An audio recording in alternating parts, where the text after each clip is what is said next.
Venha testar o Citroën AX no seu concessionário mais próximo e habilite-se ao magnífico sorteio de um Citroën AX GT.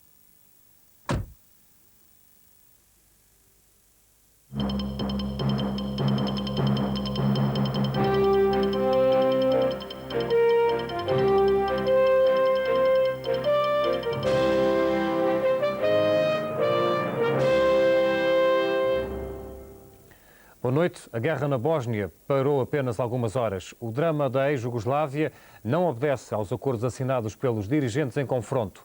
Esta noite continuaram a chegar imagens dos violentos combates na cidade de Mostar.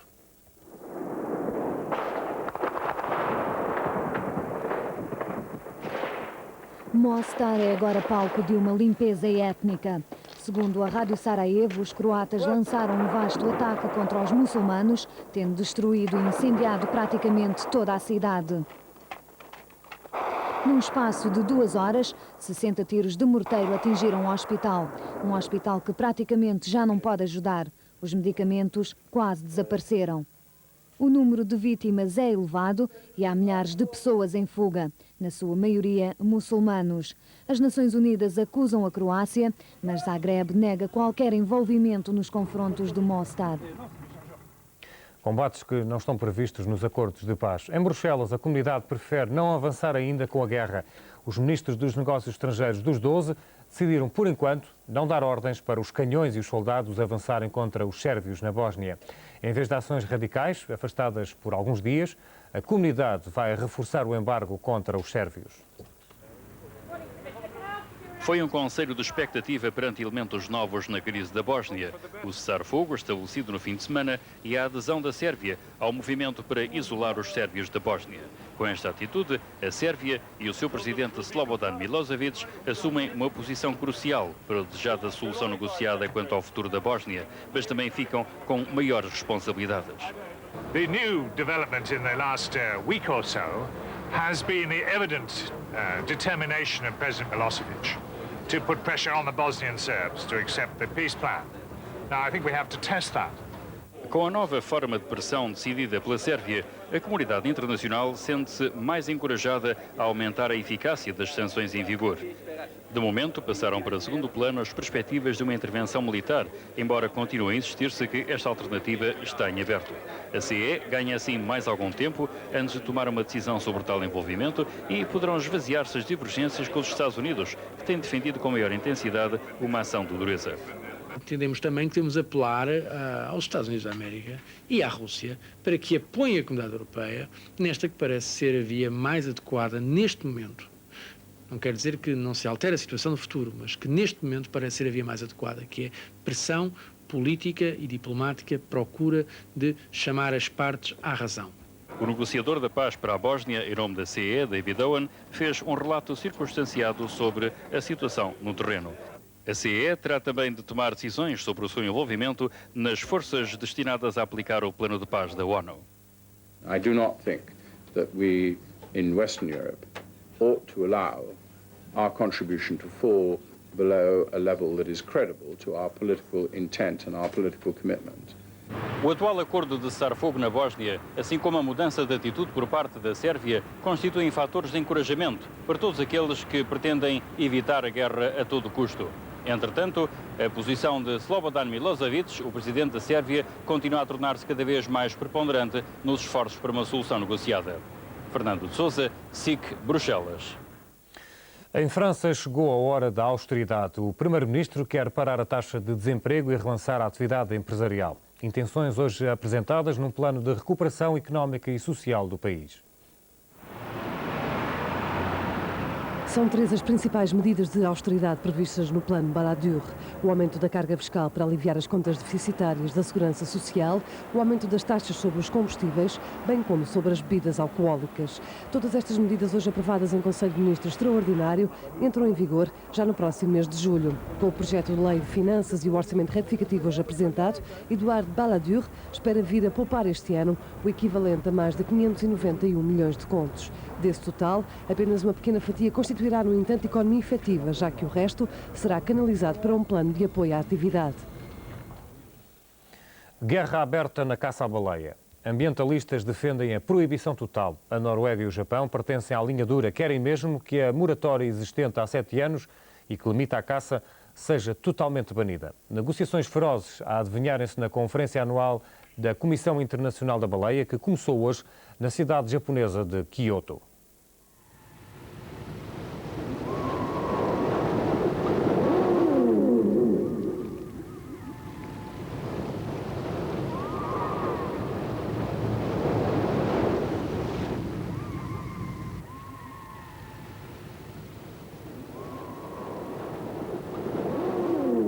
A baleia não pode ser a vaca sagrada dos mares.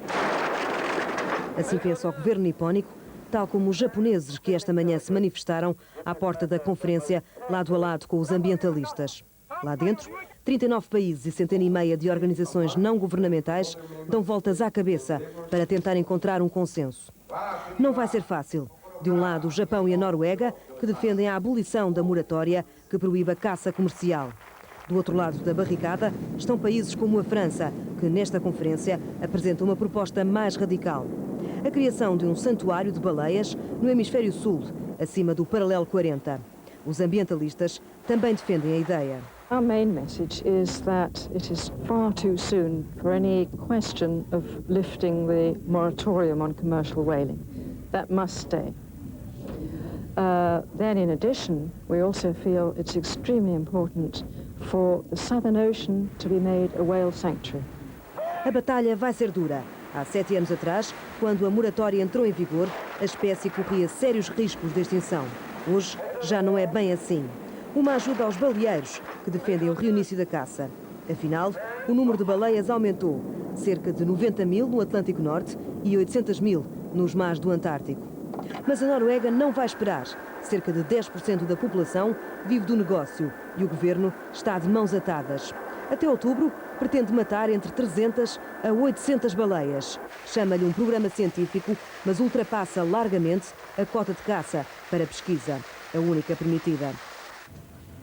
Os japoneses também aproveitaram a cota reservada à pesquisa científica e caçaram 330 baleias no Antártico. A Islândia abandonou a comissão e a Dinamarca autorizou baleeiros de algumas regiões a fazerem-se ao mar. Na primeira linha dos defensores das baleias está o Greenpeace. Acusa os países com interesses comerciais de estarem a pressionar a Comissão. Mesmo assim, não lhe poupa críticas. Para o Greenpeace, não passa de um clube de baleeiros. Since its foundation shortly after the Second World War, it's been dominated by the whaling interests that formed it. It was truly a killing club. Com tantas nuvens negras sobre a Conferência de Kyoto, o mais provável é que a cor do dinheiro fale mais alto. Uma guerra nos mares e não só. Humberto Rosa, muito boa noite. Comecemos por um aspecto que me parece fundamental nesta polémica, principalmente entre a Noruega e agora os países ocidentais. O problema do número de baleias que existe em todo o mundo e, concretamente, o tipo de baleias que a Noruega quer pescar. Há ou não o perigo de extinção de algumas espécies e da espécie concreta que a Noruega vai pescar? Pois, isso é um aspecto importante. Não existe a baleia, existem várias as baleias e algumas espécies, a ser verdade, os números têm sido avançados e têm números confortáveis. Digamos que não haveria um risco para algumas dessas espécies haver uma cota de caça maior do que é praticado hoje em dia. Mas uma cota, obviamente, teria que ser respeitada. Que teria de ser respeitada, obviamente. Existem outras espécies que ainda não passaram o limiar de poder vir a extinguir-se. A baleia azul, o maior mamífero do planeta, foi levado quase à extinção, essa sim, pela caça, e os números existentes estão longe de ser confortáveis. Portanto, eu diria que existe parte de razão nos argumentos, por exemplo, da Noruega. Por um lado, é possível, se encararmos as baleias como um recurso pesqueiro como qualquer outro, seria possível a sua exploração numa base sustentável. Por outro lado, se for verdade, os números, por exemplo, para as baleias anãs, não causaria moça caçar algumas centenas por ano. O que acontece, e não pode ser esquecido, é que estes mesmos países que usam argumentos científicos para defender a caça, praticaram e praticam reconhecidamente a fraude científica de todos os anos, alegar que estão a caçar para fins científicos quando estão a caçar para fins comerciais e gastronómicos. De modo que alguma falta de credibilidade existe aí. E outro ponto fundamental, não oferece a mim e julgo que aqui a vários países credibilidade que de facto apenas caçariam aquela cota e apenas aquela espécie se passasse outra pela frente do baleeiro. O caso japonês, eles caçam indiscriminadamente qualquer tipo de baleia ou não? Os japoneses, em geral, têm uma atitude em relação a valores ambientais muito dúbia, desde as madeiras tropicais até ao marfim. No caso das baleias, eu, pessoalmente, e por essas diversas atitudes do Japão, que têm até hoje estado bastante distantes de ter o ambiente e os recursos naturais muito em conta, levanta-me algumas dúvidas. Os navios pesqueiros japoneses são, em geral, grandes predadores do mar.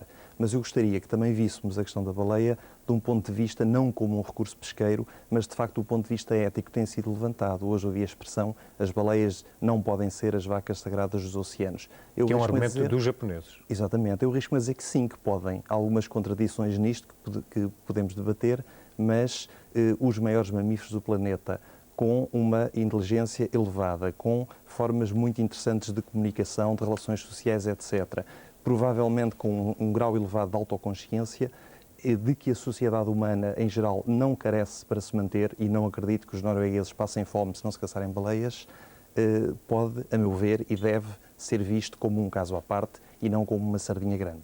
A constituição de um santuário das baleias, acredita que seria a solução ou uma das soluções? É uma excelente ideia, que me parece até boa de lançar para a frente no momento em que ouço apelos tão extremistas como aquele que diz que se devia banir pura e simplesmente, ou banir totalmente a moratória. Para algumas espécies é totalmente inaceitável levantar a moratória agora. Em todo o caso, também lhe adianto que eu entendo do ponto de vista norueguês, do ponto de vista de tradição e cultura. Nós próprios já tivemos de pagar a fatura dos baleeiros dos Açores deixarem de caçar, e podemos, portugueses, no futuro, imaginar que, para outras culturas, o facto de encontrarmos prazer em espetar ferros em touros nas arenas pode não ser bem aceite. Mas acho mais importantes as baleias do que as tradições e apetites noruegueses e japoneses. Já que tocou no problema dos baleeiros dos Açores, e para terminarmos, como é que vê neste momento a situação desses pescadores e dessa tradição que, enfim, vingou durante muitos anos naquele arquipélago? Seria possível, por exemplo, aos Açores tomarem uma atitude parecida com a da Noruega, enfim, fazer uma caça limitada ou, enfim, com cotas muito baixas de algumas A meu ver, espécies? isso seria um erro. Repare, eu tenho todo o respeito e simpatia pelas tradições culturais dos baleeiros dos Açores e pelos seus interesses económicos. Acho que deveriam ser compensados. Compreendo o desejo de retomar a caça, mas julgo que existe até uma via que julgo já ser uma realidade, que é uma caça turística, entre aspas, ou seja, de levar a pessoa, o turista disposto a pagar por essa experiência, perto do cachalote, para admirar aquele grande ser e deixá-lo intocado e não o matar de uma forma bárbara. Das hipóteses de fotografá-lo. Por exemplo. Humberto Rosa, muito obrigado pela sua vinda aqui esta noite. Obrigado. A plataforma de esquerda vai eleger uma nova direção. É o resultado dos desaguisados internos por causa do acordo com o PS para as próximas autárquicas. Acordo que levou ao afastamento de 9 dirigentes da atual comissão coordenadora. A SIC sabe que António Teodoro, dirigente da FEMPROF, e Correia Pinto, ex-presidente do controverso INES, são alguns dos nomes que fazem parte da lista para a nova direção. Linhares de Castro e Mário Vieira de Carvalho são também propostos para a nova comissão coordenadora. Dos que subscreveram o chamado documento dos 23, a contestar o acordo com o PS, apenas 2 dirigentes aceitaram voltar a entregar a lista. A nova direção da plataforma de esquerda vai ser eleita no próximo dia 29 deste mês. No Parlamento, o caso das cartas anónimas teve novo desenvolvimento. O secretário-geral da Assembleia da República decidiu guardar 80 cartas pessoais de olhares indiscretos. Chegaram em nome de deputados e funcionários, mas com remetente anónimo e multadas por falta de selos. A primeira remessa denunciava alegadas irregularidades cometidas no Parlamento. A segunda remessa conta histórias chocantes sobre deputados e ministros. As cartas puseram o Parlamento em polvorosa. O secretário-geral decidiu agora cortar o mal pela raiz e mandou guardar as que não tinham sido levantadas pelos destinatários. Chegaram a São Bento em abril. Faziam denúncias e acusações sobre alegadas irregularidades, em nome de uma funcionária indignada, anónima como convém. A semana passada chegou a nova remessa, com histórias chocantes sobre políticos da casa e não só. Contavam vícios privados, virtudes nenhuma. Vinham com selos a menos e multas por pagar. 80 ficaram nos Correios. Nem deputados nem funcionários as levantaram. Na sexta-feira, a Direção de Expediente-Geral foi buscá-las. O secretário-geral ficou com elas no cofre. Luís Madureira recusa-se a explicar porquê. Fonte do seu gabinete adianta, é melhor assim, não caem em mãos alheias. É que, ultrapassados os prazos legais, os CTT destroem as cartas que não são entregues. Mas antes, leem o conteúdo. Uma perspectiva pouco animadora. Já chega o alvoroço que causaram no Parlamento. O pior é o artigo 34 da Constituição. Garante aos cidadãos que ninguém mexe na sua correspondência. As autoridades públicas têm uma linha para si. Ingerências em carta alheia só quando há uma investigação judicial. Neste caso, e por mais anónimas que sejam, todas tinham destinatário. Cartas incómodas. De 10 de maio, na história do dia de hoje, outros acontecimentos foram notícia. Não falarás, não prestarás informações, não darás entrevistas, só se o respectivo ministro o autorizar. São os novos mandamentos dos funcionários públicos. É o segredo de Estado, um pouco por todo o lado no Estado, passou a primar pelo segredo. A transparência é o slogan, mas qual? Perguntam agora aos funcionários. Quem fala é punido. A subchefe Goretti, dirigente da Associação Socioprofissional da PSP, fez declarações à SIC sem qualquer autorização do seu ministro. Diríamos mesmo mais, contra declarações do seu ministro. Ora, o seu ministro não gostou e agora corre o risco de ser suspensa. Mas há sempre uma primeira vez, como por exemplo para o ex-diretor da cadeia do Linhó, que está em tribunal. É a primeira vez que um diretor de uma prisão portuguesa se senta no banco dos réus. Assis Teixeira e mais 7 guardas prisionais são acusados de abuso de poder e ofensas corporais. Na boa hora, a hora não adiantou no caso Mancia. Rui Mateus lembra-se de ter recebido os tais 50 mil contos, sim senhora. Agora, da Caixa das Notas, nem por isso. A caixa que foi encontrada na gaveta onde guardava o remédio para os dentes. Às voltas andou a Procuradora da República, sessão interrompida, para procurar a sua lente de contacto. E a partir de amanhã, o melhor é nem olhar para os taxímetros. A bandeirada aumenta para 250 escudos. E bagagem também paga, são mais 300. Mais, quando o táxi sai do concelho, acabam-se as contas de Algibeira. É o taxímetro que dita as contas. Quase sempre a culpa é deles, do árbitro, entenda-se. Os maus da fita dizem, são sempre os principais responsáveis pelos resultados das equipas, os piores, pois claro, ser árbitro é cada vez mais perigoso. No ano passado, sofreram 432 agressões. Notícias de hoje. Fica agora com as primeiras páginas dos jornais de amanhã, 11 de maio.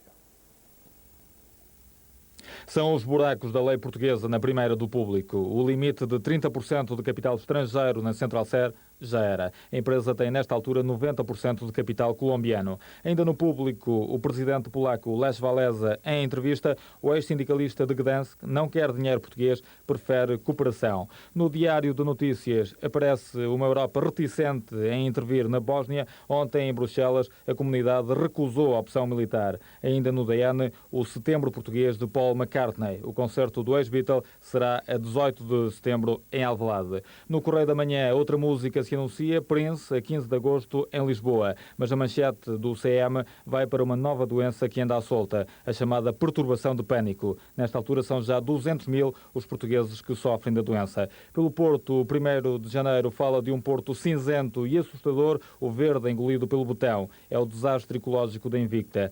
No Diabo, o destaque vai para Carlos Queiroz. Em entrevista, o selecionador nacional diz que não tem vocação política, mas confirma ter apoiado a candidatura de Cavaco Silva com convicção. Queiroz afirma que aprendeu a filosofia do camelo, armazenar o positivo quando é tempo para compensar quando nem tudo corre bem. O selecionador português desmente algum dia ter militado no MRPP e garante que no futuro o seu trabalho poderá passar por Moçambique. No Record, o contrato foi finalmente assinado, cadete de leão ao peito até 97. Sousa Sintra, otimista para variar, já lhe prometeu a faixa de campeão para o próximo ano. E futebol, no campeonato francês, o Marselha está a um passo do título, faltam 4 jogos para o campeonato acabar e o Marselha tem 3 pontos de vantagem sobre o Paris Saint-Germain de Artur Jorge. Na jornada do fim de semana, os dois ganharam.